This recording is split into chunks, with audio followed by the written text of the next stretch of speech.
masama rin ang kabaitan. Yung tipo bang pagiging mabait natin, sobrang masama sa atin minsan. Alam niyo kung bakit? Kasi minsan lahat na lang ng tao, inuuna mo.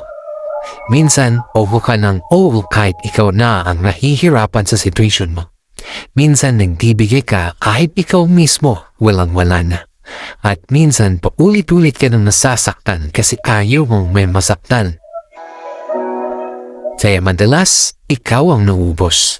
Ikaw yung walang natitira para sa sarili mo.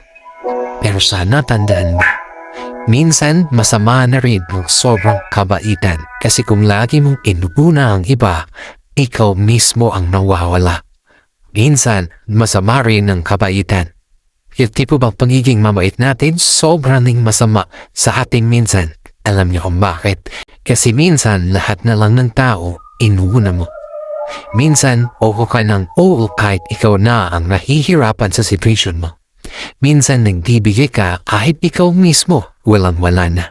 At minsan paulit-ulit ka nang nasasaktan kasi ayaw mong may masaktan. Kaya madalas, ikaw ang naubos. Ikaw yung walang natitira para sa sarili mo.